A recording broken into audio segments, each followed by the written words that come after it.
नमस्कार दोस्तों, stock market studies में फिर से एक बार आपको बहुत बहुत स्वागत है। तो आज मैं फिर से आपके सामने कुछ इंपॉर्टेंट कंपनी का अपडेट शेयर करने वाला हूं। तो इस वीडियो को पूरा लास्ट तक देखिएगा और अभी तक अपने चैनल को सब्सक्राइब नहीं किया तो जरूर कर लीजिएगा। अभी चलो देख लेते हैं कौन सा कंपनी है इस वीडियो के अंदर। फर्स्ट जो कंपनी है जिसके बारे में बात करूँ उसका नाम है एक्साइड इंडस्ट्रीज लिमिटेड। तो बेसिकली एक्साइड इंडस्ट्रीज लिमिटेड के बारे में बात करूँ तो कंपनी का मार्केट कैप अभी भी 42,300 करोड़ के आसपास है। मतलब अभी भी बहुत ज़्यादा पोटेंशियल है आगे बढ़ने का, क्योंकि ये तो सिर्फ शुरुआत है मुझे लगता है।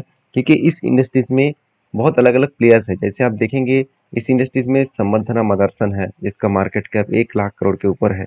बॉस है, बॉस के मार्केट कैप 90,000 करोड़ है। उनो मिंडा है जिसका मार्केट कैप 49,000 करोड़ के आसपास है। उसके बाद है एक्साइड इंडस्ट्रीज, और एक्साइड इंडस्ट्रीज का सबसे बेस्ट पॉइंट है कंपनी का डेप्थ ऑफ इक्विटी सबसे कम है। और उसके साथ साथ कंपनी के ग्रोथ जो है वो भी अच्छा खासा आपको देखने को मिलेगा। वो कहाँ पे मिलेगा आप देख सकते हैं क्वार्टरली रिजल्ट में। देखिए लास्ट कुछ फ्यू क्वार्टर्स का अगर डेटा देखा जाए तो कंपनी के सेल्स का ग्रोथ लगातार बढ़ते चले गए। और इस बार बढ़ते बढ़ते कितना बढ़ा, 3,000 से 3,500 बढ़ा, 3,600 हुआ और 4,000 बना। मतलब कंपनी एक बेस्ट तरीके से यहाँ पे सेल्स को इंक्रीज किए। एक्सपेंस को भी कंपनी कंट्रोल में रखे, मतलब बेस्ट तरीके से एक्सपेंस को मेंटेन किया। उसके बाद कंपनी का नेट प्रॉफिट 320 करोड़ से बढ़ते बढ़ते आज कितना हो चुके हैं 186 करोड़। तो आप कहेंगे सर पहले तो बहुत ज़्यादा प्रॉफिट था, अभी कम क्यों हो गया। देखिए पहले प्रॉफिट जो मतलब प्रॉफिट जो हो रहा था वो बेसिकली टैक्सेस कम देने के कारण। देखिए जब जब कंपनी का प्रॉफिट ज़्यादा हुआ उस टाइम आप टैक्स को देखेंगे तो बहुत कम टैक्स पेमेंट किया गया। तो इसी कारण के वजह से कंपनी के ऊपर एक प्रॉफिटेबिलिटी मार्जिन थोड़ा सा कम हुआ। तो कोई बात नहीं, ऐसे तो मार्केट में होता रहता है। कोई एक बार टैक्स कम देना पड़ता है, नेक्स्ट बार टैक्स ज़्यादा देना होता है। तो कंपनी के पास सबसे जो मुझे बेस्ट पॉइंट लगा कंपनी का बैलेंस शीट में आप देखेंगे रिजर्व जो 2,900 करोड़ था वो आज 12,000 करोड़ बन चुके हैं। मतलब ऑलमोस्ट ऑलमोस्ट 10 टाइम के आसपास बढ़ चुके हैं। और अभी बोरिंग्स के बारे में बात करूँ तो कंपनी का कर्जा इस बार लिया गया। अभी कर्जा जो लिया गया वो किस बेसिस में लिया गया वो देखना बहुत इंपॉर्टेंस है, क्योंकि कर्जा लेना सही है। कंपनी के ग्रोथ करने के लिए कर्जा तो जरूर है। देखिए कर्जा 3 कारण की वजह से लिया।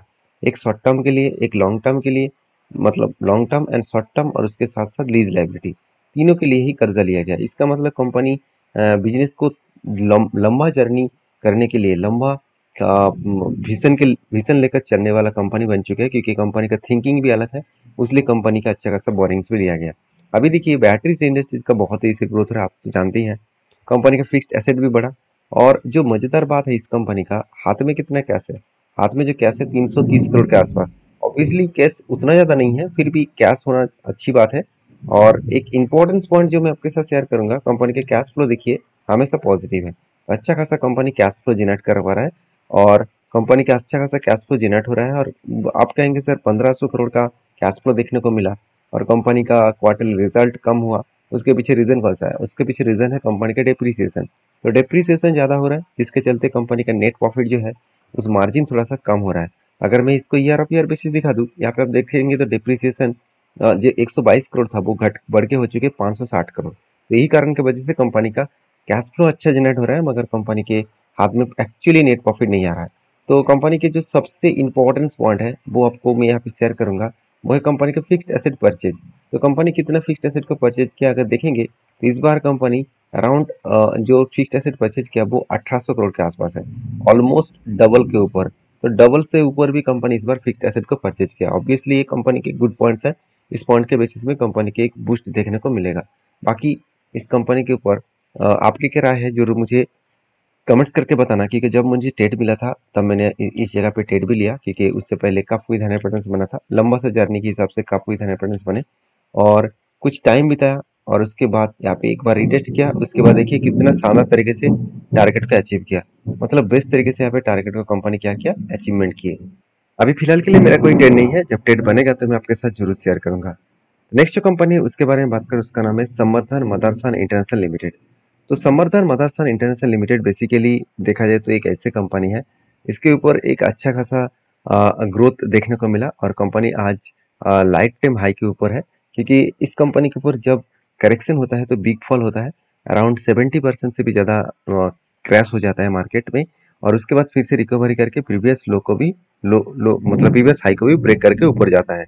इसका सिचुएशन ही कुछ इस तरीके से है। अगर मैं चार्ट को पूरा का पूरा आपको मैक्सिमम चार्ट पर दिखा दूं, आप खुद ही देखना कंपनी किस तरीके से काम करते हैं। पहले ऊपर ऊपर गया, उसके बाद एक क्रैश हुआ, उसके बाद फिर से ऊपर, फिर से क्रैश हुआ, फिर से ऊपर, फिर से फॉल देखने को मिला, और अभी देखिए वही लेवल वो ब्रेकआउट करके ऊपर जा रहा है। मतलब कंपनी बेस्ट तरीके से यहाँ पे जर्नी यहाँ पे दिखा रहा है।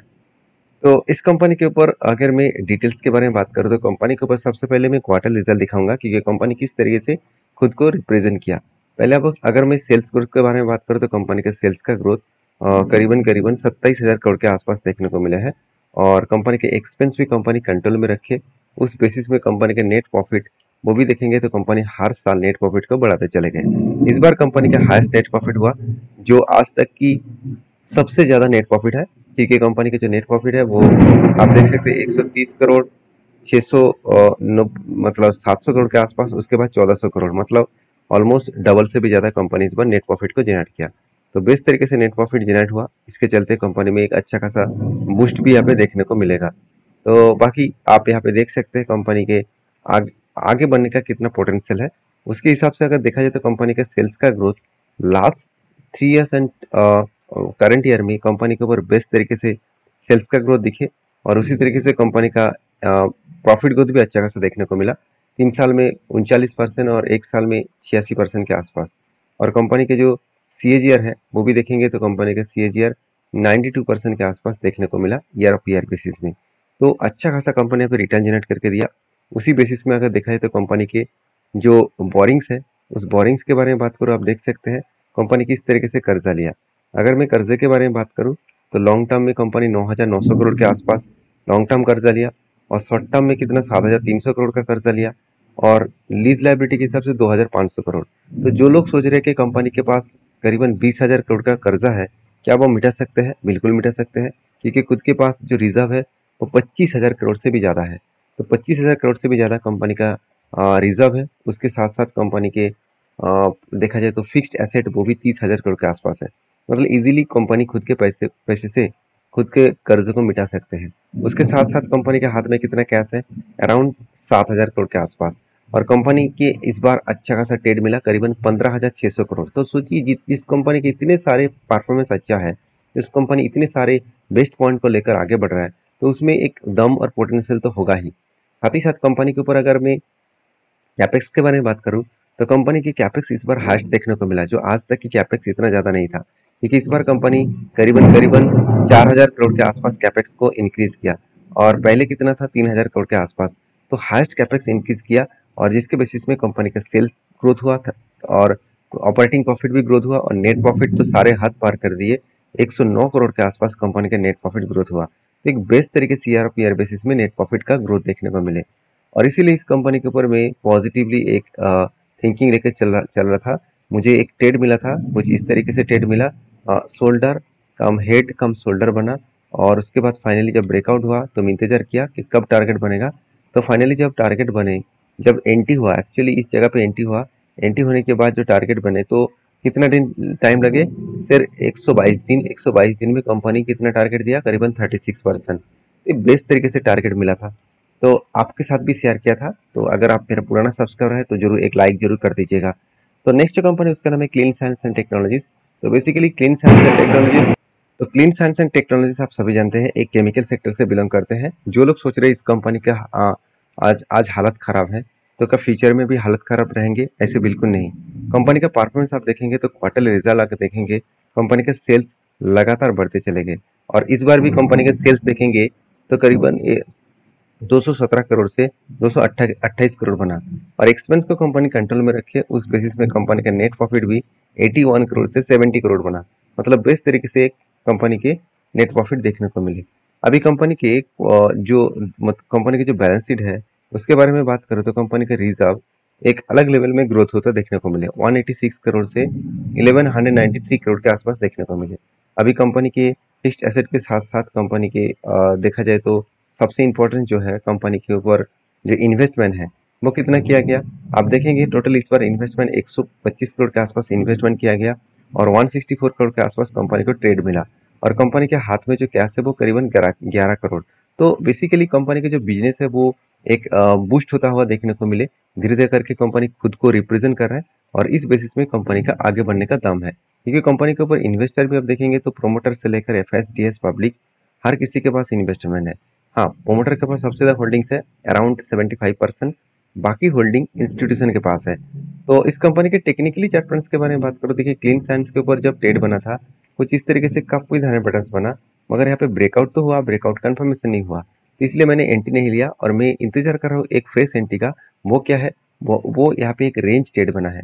एक रेंज के बेसिस में देखें तो 20% के आसपास एक रेंज बने और जब भी इस नीचे लेवल को टच करेंगे तब क्या बनेगा, तब बनेगा एंट्री और इस हायर लेवल तक वो क्या बनेगा, एक टारगेट।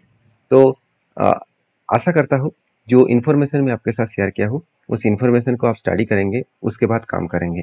और नेक्स्ट जो कंपनी है उसके बारे में बात करूँ, उसका नाम है PBB infra limited. Basically PBB infra limited एक ऐसी कंपनी है जिसके ऊपर आपको फोकस होना चाहिए, क्योंकि इस कंपनी जल्द से जल्द आपको स्प्लिट और बोनस देने वाले हैं।